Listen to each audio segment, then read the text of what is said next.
My move to Newcastle was one I really regret. I should have followed my gut instincts from the start. I didn't want to go there, my heart was still set on a return to Liverpool. Newcastle manager Graeme Souness called me roughly every 2 weeks for almost the entire year I was in Spain, and I can't deny I liked the attention. As the year wore on, he'd call me and say things like, "Michael, I see you didn't start last weekend. Would you think about coming to Newcastle?" While I don't think I led Graeme on, with hindsight, I might have handled his first phone call differently. Instead of straight out saying, "If I come back to England, I'll only be going back to Liverpool," which was how I felt, I think I said, "I'll come back to the Premier League and I'll look at my options when the time is right." If I have any regrets in my career, declaring this stance at that moment would be one of the major ones. Right at the beginning of the 2005-06 season in Madrid, the president, Florentino Perez, said, "Newcastle has made a bid in the region of £16 million. If you want to go, then you can go. If you want to stay, you can stay." "But I want to go to Liverpool," I told him. "That's not possible unless they match Newcastle's offer," he said. At the time, that statement was a dagger in the heart.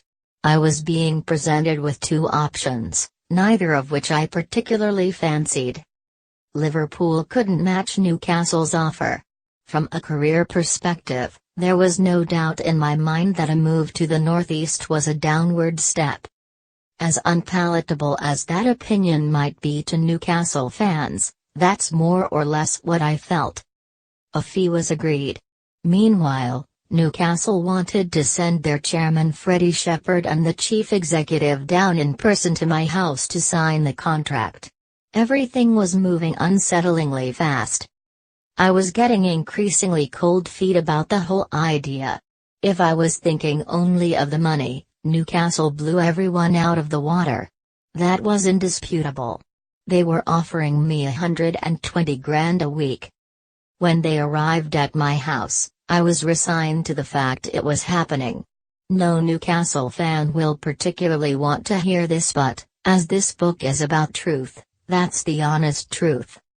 This, I should say, was not a reflection on Newcastle United specifically. I would have found a reason not to sign with any club that wasn't Liverpool.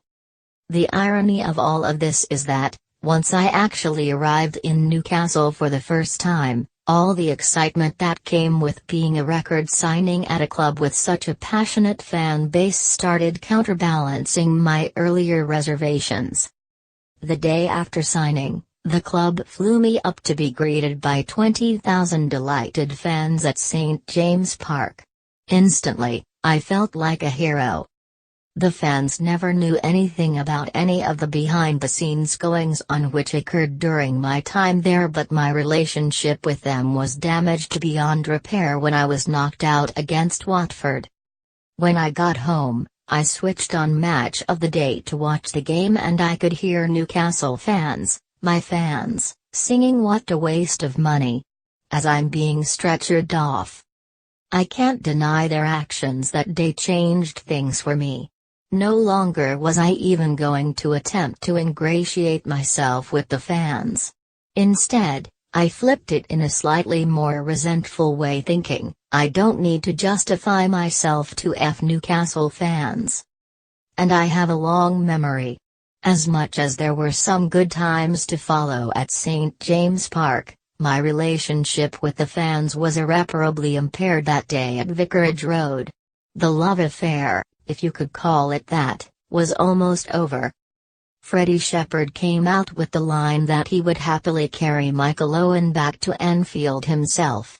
Being a huge fan of the club also, Freddie was only doing what all the fans constantly do at almost every football club: they believe that their club is 10% bigger and that their team is 10% better than it actually is.